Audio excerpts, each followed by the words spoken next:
hasn't really been past, as you saw at the weekend, 5 rounds. So this young, brilliant, young prospect, Southpaw, which it makes it difficult, Southpaw, the right-handed fighter, it makes it difficult for anybody to fight. He's more than just your average, if you see what I mean. He's a combination puncher, which you don't generally get with heavyweights. If you see how he set his combinations up in the fight, everything was done behind quite a well-educated jab. He kept setting up his opponent nicely with the jab, slipped in lovely straight lefts. He was patient, which again, it's another thing that he's added to his arsenal, having patience, given his lack of experience over the rounds. He was patient, held tempo there, took one or two shots, as you're going to in any combat sport.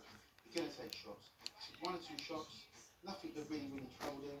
But one or two got through, which was good for him. It's always nice to know he can take some kind of shot, because he hasn't been getting too much backhand anger from any of his opponents, because he's been knocking everybody out, which he did again at the weekend. Looked pretty sensational doing it. So, unfortunately for Jermaine Franklin, he was just 2-1 paced, and he came to win. Don't get me wrong, Jermaine Franklin came to win. But you can't stand in front of Moses Salma and try and pick your shots, pick your punches. If you're going to stand any chance against Moses Salma, you've got to be in the front from the off, which means you've got to start at a high work rate. But that's not really Franklin's style. He's more of a counter puncher, Jermaine Franklin. The way he keeps his hands up, he waits for you, he lets you throw one or two, then he comes back at you. And he likes to fight in the pocket, that means he likes to fight close up. But however, against Moses Salma, once he tried to get close up to Salma, the uppercut that Salma caught him with was a pitch of a shot. It was, and would probably knock out or at least trouble most heavyweights. So it was a good finish. Moses Salma answered several questions that were asked of him. I think it's sad that we're in a headspace where most people say, just how good is this boy? Can he fight? You know, what's he going to do up when he goes 6, 8, 10 rounds? Which is the obvious question. What we need to try and do is overlook that, really, and just enjoy what he's doing. Because I tell you what he's doing right now. He's beating everybody put in front of him. Anybody that he put in front of him, you know, the guys that are supposed to take the distance, as Franklin is supposed to, and many people said that he would, at the time they got him out of there. So he's doing things that, he's done things to Franklin which, you know, AJ hadn't been able to do, and one or two others, you know, big name fighters, hadn't been able to do also. So we need to maybe just embrace this kid, because it's going to be quite an exciting ride with him. Because, you know, I think the only person he should really be mindful of, fearful, and I use that word very strongly, is still the great Alexander Usyk. Because Usyk for me is still in a league of his own. And when Usyk says he would win that boy, I still believe that he would. Because experience goes a long way.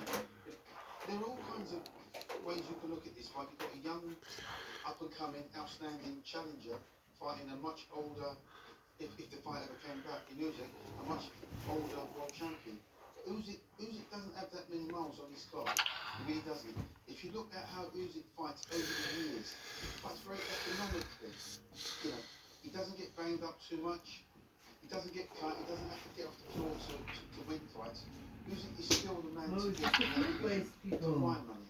But it doesn't mean that your man there isn't going to win a world title. Moses Salma at some point will probably get a vacant title fight, you know, against a Caballero maybe, or maybe get on his clock. He really doesn't.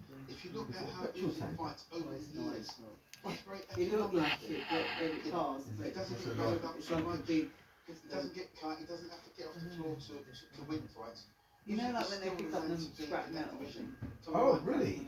But it doesn't mean that your man there isn't going to win a world title. Most of the time, at some So point, they take out the bag, put hopefully it in get a a smaller vacant title bin, fight, and then you know, against the Caballero maybe, or maybe get some against Morley. Now, that's the fight I'd like to see. You know, that's the fight I'm sure the British public would like to see. A time against Wardley. That would be an outstanding fight, I'm sure. And it would be a fight that I'm sure would do quite good numbers on the pay-per-view. So let's hope that fight comes to some point, before they start calling out when it comes to Usyk, I think Usyk will probably retire in one or two fights, as he's already stated. He'll probably retire after his eight fights. He said he wants his next fight against the kickboxer dude or whatever that guy is. And he wants Willy Belly, Tyson Fury. That's what he calls him. He wants to fight him again. So that, you know, and once he's had those two, then he might go out into the sunset. Unless Turki Al-Sheikh makes him an offer and becomes the godfather, makes him an offer that he just can't simply refuse. And then we might get the example. Yeah, I think so. I noticed it about 2 weeks ago when it lost the cherry. Cherry blossom. I didn't know it was cherry blossom. When I saw it, it was all. Then frankly what he did, what he likes to do, you have to say in your chest. If he said, right, you have in your chest. That's because what it is when the things, they go under the drain. Fill up the drain out. Why don't you try and find something to do with the leaves? Maybe that could be biodegradable and use it to power and the houses. Or he could let the left uppercut go and he just swept it up and he caught Franklin flush with it. Franklin was pretty much out, gone like that before he hit the gate. Green It stuff. was a shock, really, that would have put anybody It is like a what Moses Talma does quite beautifully, he's still, you know what I don't like about Moses Talma? The way he likes to pour with that jab, he just fits it out every now and again. Okay, you can say he's setting up the opponent, but when he starts moving up in class, that's going to get him into trouble, because he's going to start flicking it, and you get with a plastic bag. Yeah. with that shot. So it has to be lined. So say if you don't line yours. Ramrod, hopefully to set up his But what will they do? pumping it out and making it really They have to count, dump it. rather than just sort of flicking with it and looking for the openings. That's his style, and he's entitled to do anything he's doing right now because he's winning. I'm talking about when you step up and you start talking about the likes It's of new, isn't it? walking, or start talking about the likes of those guys will find you out. Caballero, those guys who are more simple. How about serious? When you're laughing back, Caballero's the man. So It was switch off. and once he's had those two, No, I've been waiting there. No, it's not off. Put the thing up and on. Yeah. Careful now, you're coming into colliding into me. Yeah. As I said, Jermaine Franklin lost the fight in the top 10, which means once he said he wants this next fight. What are you doing, lady? Whatever that guy is, and then he wants to Tyson Fury. You're walking off my breakfast. That's what he calls it.